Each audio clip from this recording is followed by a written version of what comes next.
Olá, turmas, como é que vocês estão? Espero que todos e todas estejam muito bem. Vamos continuar conversando, portanto, sobre controle de constitucionalidade. E neste primeiro slide que eu trago aqui para vocês, eu trago uma questão sobre a classificação da nossa Constituição Federal. Por quê? Porque a gente precisa refletir um pouco o porquê da gente realizar o controle de constitucionalidade. Porque, de fato, a gente precisa desse controle. Bom, a gente sabe que a nossa Constituição Federal ela tem um texto amplo que tentou abranger praticamente todos os direitos, ou seja, é um texto promissor, garantista, mas não é um texto simples, né? Isso é fato. Então, quando vocês começaram a estudar a disciplina de Direito Constitucional, lá em Constitucional 1, o professora trabalhou com a questão da classificação das nossas constituições, onde ele classificou em outorgada ou promulgada, né, inflexível ou rígida. Então, relembrando um pouco sobre essa classificação que vocês estudaram, qual seria a nossa? Nossa Constituição é flexível? Nossa Constituição é rígida? Nossa Constituição é super rígida? Se eu tivesse aqui frente a frente com vocês, eu acho que estaria lendo no lábio de vocês dizendo rígida, professora. Exatamente. Então, a gente tem um tratamento diferenciado para alterar a nossa Constituição Federal, através das emendas constitucionais, com todo o seu procedimento, mas se quiser, de fato, modificar toda a nossa ordem, a gente precisaria de uma nova Assembleia Nacional Constituinte. Foi o que vocês estudaram também lá na questão do poder constituinte originário, poder constituinte reformador. Então, aqui eu trago uma questão para a gente refletir um pouco sobre a classificação da nossa Constituição, que é para isso que o controle de constitucionalidade vai existir, né? Para tentar verificar se a legislação que a gente está tentando questionar, ela é ou não compatível com a nossa ordem, tá? Aí aqui eu trago as alternativas, depois vocês parem um pouquinho o vídeo para trabalhar com esse slide e verificar. Mas o intuito era para a gente revisar a questão da classificação das nossas constituições. De fato, a nossa Constituição é uma Constituição rígida, que ela vai precisar de um procedimento solene, um pouco mais complexo, né, do que o processo ordinário legislativo. E aqui vai a dica. A gente já avançou no curso de Direito Constitucional. Vocês já viram ali o começo, Constitucional 1, já trabalharam os poderes no 2, então é preciso fazer essa revisão.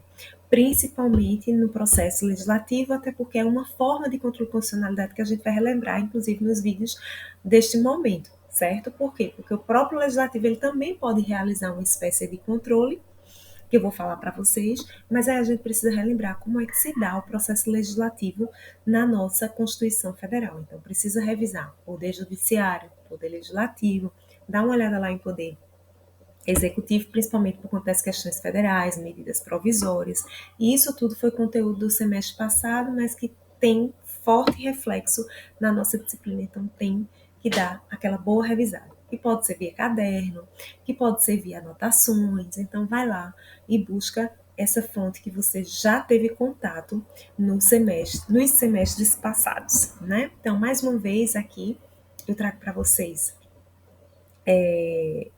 o símbolo, né, do STF. Por quê? Porque o STF é o guardião da nossa Constituição Federal. Então, volta e meia a gente traz aqui a foto lá do nosso STF, do nosso Supremo, composto por 11 ministros, por isso precisa também dar uma boa revisada em Poder Judiciário. Nas aulas passadas, eu ia trazer semestre, mas foi bem nas aulas passadas, a gente comentou um pouco sobre as espécies de controle de constitucionalidade. A gente tem o controle de constitucionalidade difuso e o controle de constitucionalidade concentrado. O difuso, só relembrando, é aquele que qualquer juiz pode fazer, inclusive o juiz de primeiro grau. Ele pode afastar a aplicabilidade daquela legislação ao caso em concreto. Mas nós vamos começar a ter noção hoje do controle de constitucionalidade concentrado, que é aquele que realmente vai ser feito diretamente no STF. Professora, e quem pode pedir? Aí existem os legitimados do controle de constitucionalidade concentrado. Por quê? Porque o controle de constitucionalidade difuso, todo aquele que precisar de um apoio judicial, pode ser que por via indireta se trabalhe a constitucionalidade do caso em concreto que está sendo levado ao judiciário, percebe? Então tem essa forte diferença. Então, para a gente conversar um pouco sobre controle concentrado, de onde surgiu De onde veio? Lá da Áustria. Então, eu trouxe aqui para vocês, através da bandeirinha, uma nuvem, a gente relembrando da Áustria, através de Kelsen. Lembram de Kelsen? Comentei sobre Kelsen também nos vídeos passados, quando a gente relembra a pirâmide de Kelsen. Então, foi quem trouxe e inspirou, né, o controle concentrado para a legislação, trabalhando com a Constituição Federal no topo. Então, a gente teve a origem austríaca. Mas, professora, não foi uma origem americana, norte-americana, não. Aquele é o controle difuso, que a gente trabalhou um pouquinho nos vídeos passados, ok?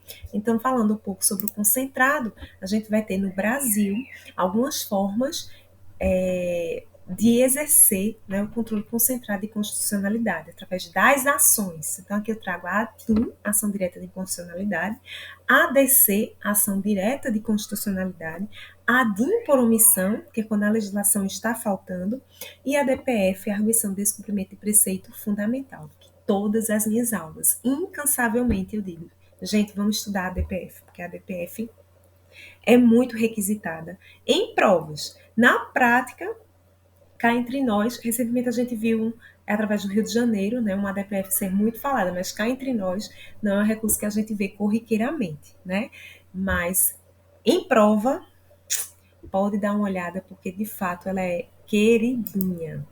Então vamos começar pelo início, né? Vamos lá trabalhar, portanto, a fundamentação legal da ação direta de inconstitucionalidade, que é a clássica.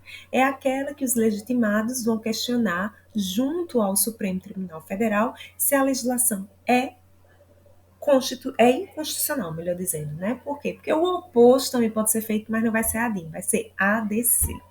E para a gente fazer o estudo da ADIM, tem que passar uma vista e ler a Lei 9868 de 99, que vai trazer as regrinhas da ação direta de inconstitucionalidade, junto com a parte da competência do STF, que, como eu já alertei que vocês vão precisar fazer uma boa revisão em Poder Judiciário, vão ter que tocar no assunto do controle da competência, melhor dizendo, do Supremo Tribunal Federal.